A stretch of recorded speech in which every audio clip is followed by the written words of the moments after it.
Hello. In this video, we're going to look at data capture in Gemini and how we get the right data from the right people. Now, in order to set this up, you have to have access to this customize link.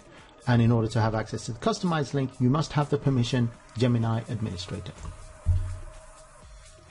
If you click on the customize link, you go to the templates. And essentially, against the template, you specify the different types of data that Gemini should capture. So Agile development has stories, tasks, change requests, and bugs. And of course, if I go to add an item to a project based on that template, so software development is based on that, I have stories, tasks, change requests, and bugs. And Gemini will dynamically change the screen to capture the appropriate data from those different types.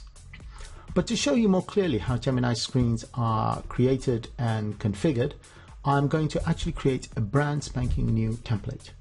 So the easiest way to do that is to duplicate an existing template. So I'll duplicate the template and let's create one called screens.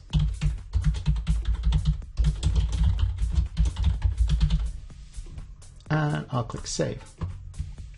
So now, if I go and select that template, you will see it is a complete duplicate of the Agile template. And of course, I could have chosen any of the templates to duplicate. So it could be that you might decide that the help desk ticketing or the testing or issue tracking template is closer to what you want. Duplicate any of them. It doesn't really matter which.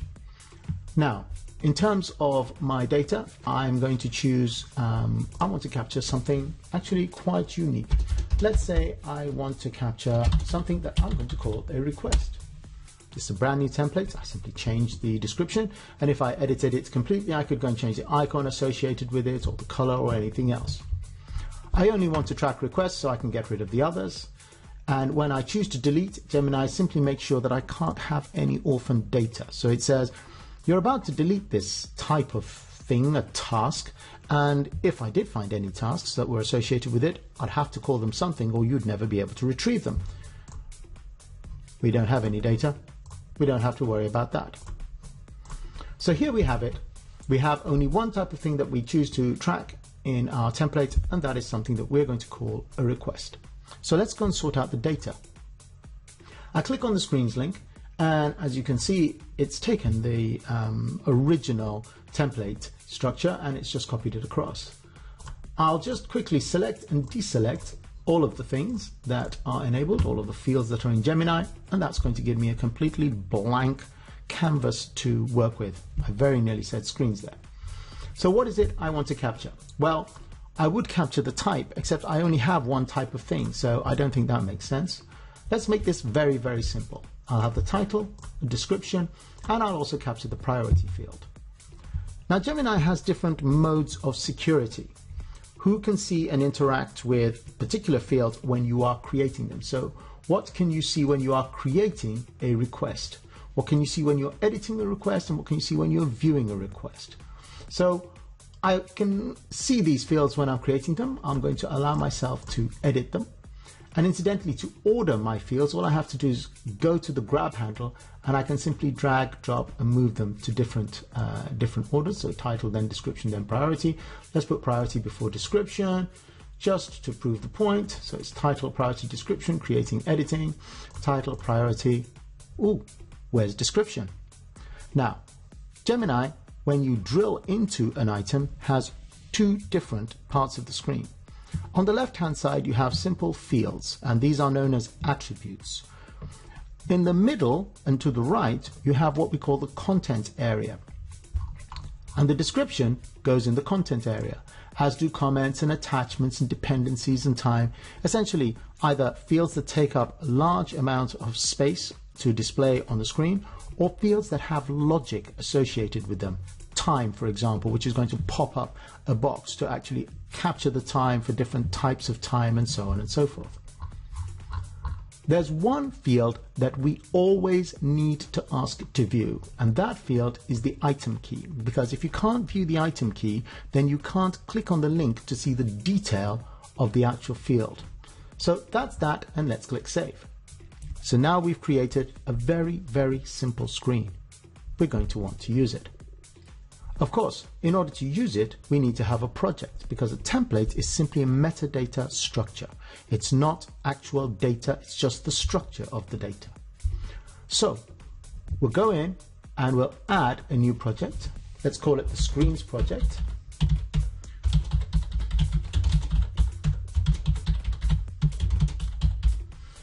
And every project has a lead, which is a user in the system, a label, which is a grouping, if you like, a permission set, which we'll talk about later in a later video. And here's the important thing that we are concerned with, a template. And we want our Screens project to be built on our Screens template. Let's pick a color for our project and let's save. So now we've got the metadata structure for the Screens, for our Screens project. We also have a project to start capturing those items in. So now, even in the configuration section, I can just click on Add to create an item, and I can select the project. And here I've got a title, then the priority, then the description, exactly as I ordered them. This is a Screens test request. The priority, it is high, and I need this done now. Typical instant user request. Item created, and we can actually click on this link here and start to drill in, and you can see the attribute on the left hand side, and you can see the description in the content area, and of course the title is being shown to you as well. Let's go and customize this and just make it a little bit more sophisticated. So here are the templates, this is the screen. Now the kind of thing that I might also want to add when I'm creating a request is I might also want to specify who is going to actually work on this request. And there's the field resource. So when I'm creating, I can see the resource. When I'm editing, I can edit the resource to change it. And when I come to view it, I should also see the resource. So I've modified the screen, and let's go and see that in action. Add an item to the Screens demo. I've got a title, I've got a priority, I've got a description, and I can pick a resource. So far, so good.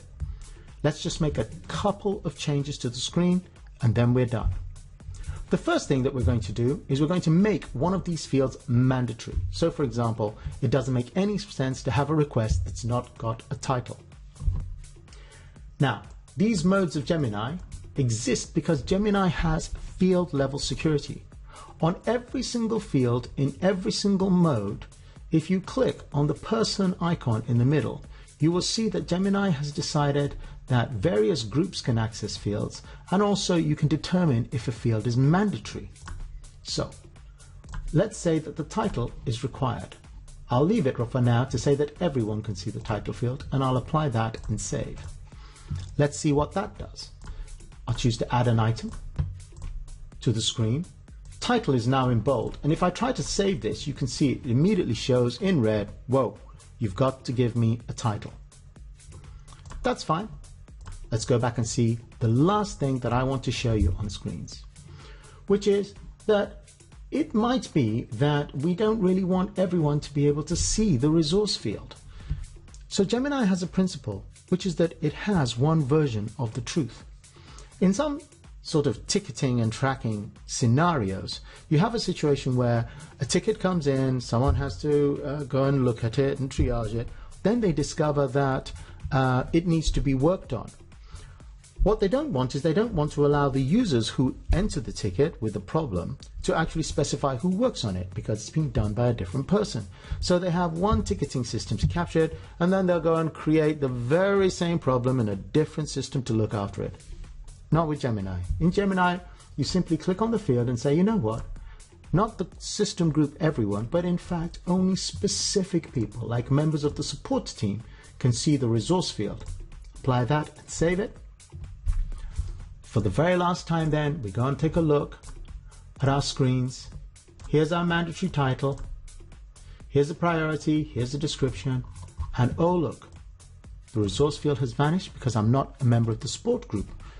And just to prove this, what I'll do is I shall very quickly go and look at the people, look at the groups, find the support team, look at its members, come in here, and here I am, the user David person, top right, and I shall make David Person a member of the support team. Click Save, close that. So now I am a member of the support team. And if I now go to add an item to the screen's demo, lo and behold, I can pick a resource. And that is Screens. Very, very easy. Thank you.